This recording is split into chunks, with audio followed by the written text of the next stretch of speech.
नमस्कार दोस्तों, स्वागत है आप सभी का एक बार फिर से। दोस्तों, पितरों को समर्पित पितृपक्ष, जिन्हें कनागत या श्राद्ध भी कहा जाता है, इनकी शुरुआत इस बार 29 सितंबर को होकर 14 अक्टूबर को पितृपक्ष का समापन होगा। पितृपक्ष भाद्रपद पूर्णिमा पर शुरू होकर अश्विन माह की अमावस्या पर समाप्त होते हैं। इस बार पितृपक्ष पूरे 16 दिनों के होंगे। मान्यता के अनुसार पितृपक्ष अपने पूर्वजों के प्रति श्रद्धा और भाव दिखाने का समय होता है। पितृपक्ष में पितरों के लिए तर्पण और पिंडदान किया जाता है। मान्यता है कि श्राद्ध पक्ष में पितृलोक से किसी न किसी रूप में अपने स्वजनों से मिलने के लिए धरती पर आते हैं और स्वजनों के द्वारा भोजन व भाव ग्रहण करते हैं और अपने परिवार के जनों को आशीर्वाद देते हैं। माना जाता है जिन्हें अपने पितरों का आशीर्वाद प्राप्त होता है, उन्हें जीवन में हर क्षेत्र में सफलता मिलती है और परिवार में सुख समृद्धि बनी रहती है। जो अपने पितरों के निमित्त श्राद्ध तर्पण नहीं करते, जिनके पितृ तृप्त और प्रसन्न नहीं होते, उनसे देवी देवता भी प्रसन्न नहीं होते। उन्हें जिंदगी भर परेशानियों का सामना करना पड़ता है। ऐसे लोग बर्बाद और कंगाल हो जाते हैं। उनके घर में गरीबी और दरिद्रता छाई रहती है। जिंदगी भर कष्ट और दुखों से छुटकारा नहीं मिलता। ऐसे लोग पितृदोष और कई ग्रह दोषों से पीड़ित हो जाते हैं। पितृपक्ष में यमराज पितरों को श्राद्ध तर्पण ग्रहण करने के लिए पृथ्वी पर भेजते हैं। पितृपक्ष वह समय होता है जब हम अपने पितरों को एक मुट्ठी चावल से ही प्रसन्न कर सकते हैं।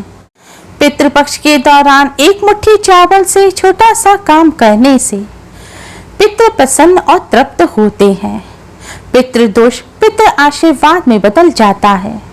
पितरों के आशीर्वाद से हर क्षेत्र में सफलता मिलती है। सुख समृद्धि धन वैभव की प्राप्ति होती है।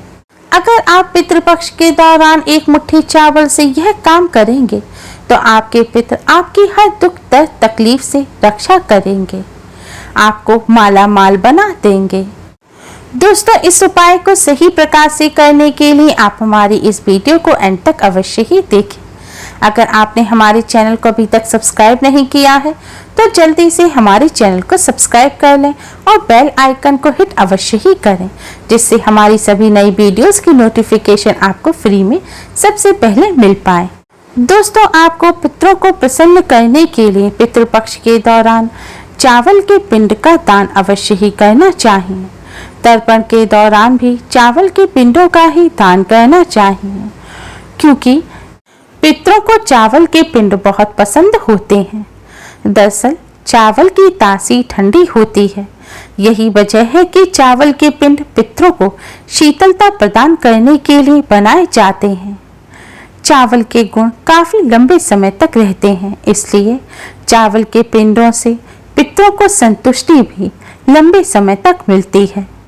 हालांकि चावल के साथ साथ जौ और काले तिल मिलाकर भी पिंड बनाए जाते हैं।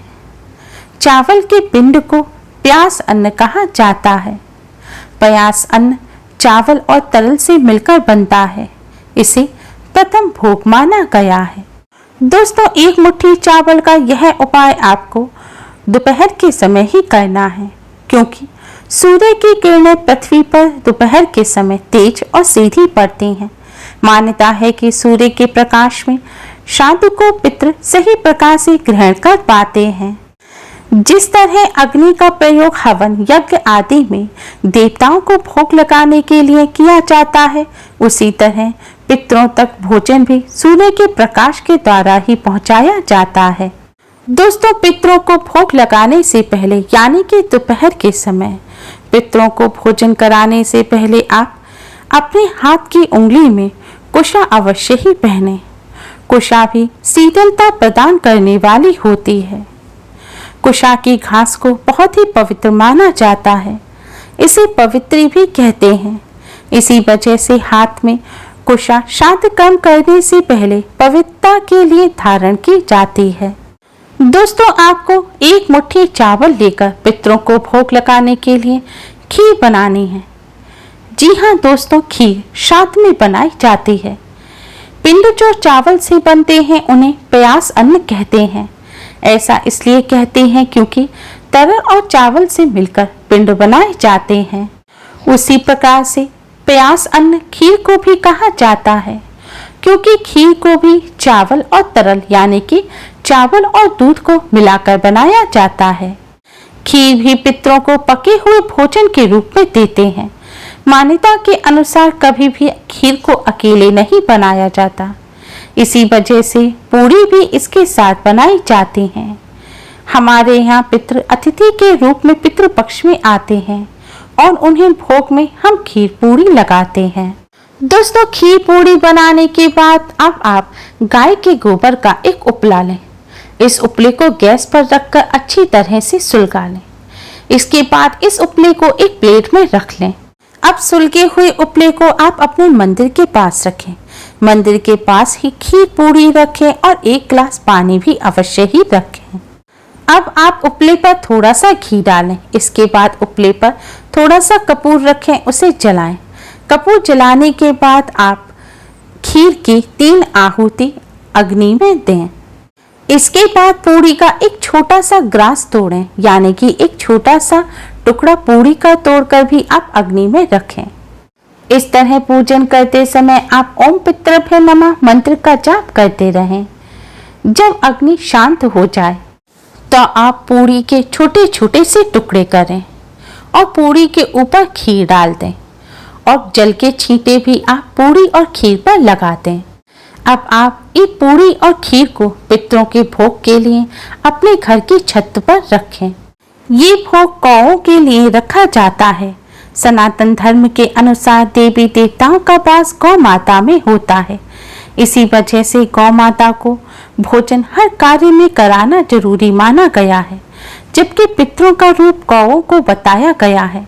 मान्यता के अनुसार पितर लोक यमलोक में हमारे पितर वास करते हैं, वहीं यम के संदेशवाहक भी गौ को माना गया है। पितृपक्ष के दौरान श्राद्ध में भोजन का एक अंश गौओं को अवश्य ही देना चाहिए।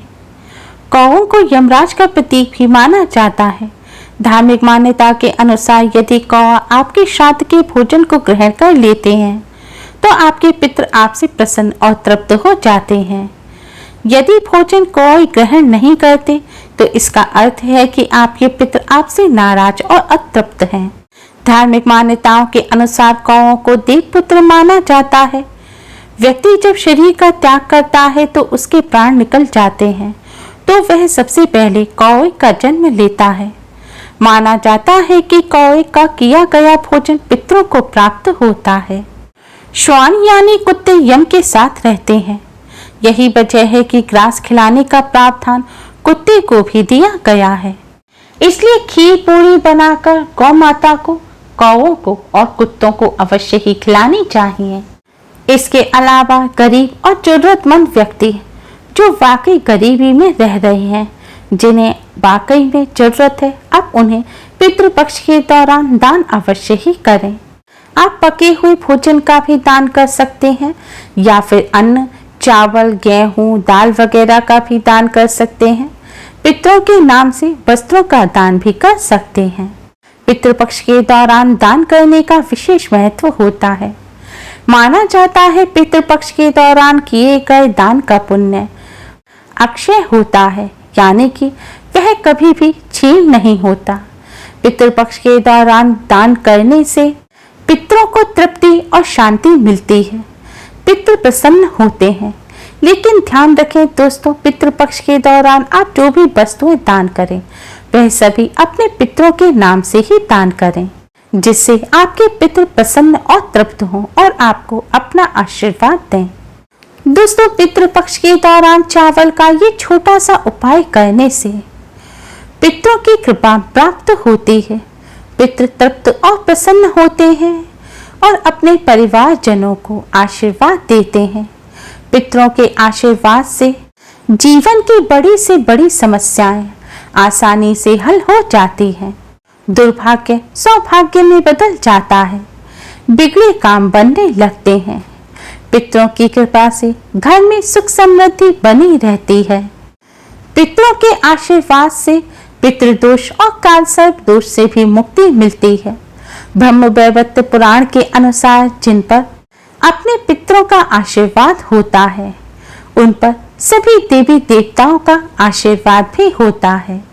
पितृपक्ष के दौरान एक मुट्ठी चावल का यह छोटा सा उपाय करने से आपके पितर आपकी रक्षा हमेशा करेंगे। उम्मीद है आपको हमारी ये वीडियो पसंद आई होगी। प्लीज लाइक करें, हमारी इस वीडियो को अपने फ्रेंड्स और रिश्तेदारों में ज़्यादा से ज़्यादा शेयर करें जिससे वह भी इसका लाभ उठा सकें। हमारी और भी वीडियोस के लिए हमारे चैनल को सब्सक्राइब करना ना भूलें। Thanks for watching. Radhe Radhe.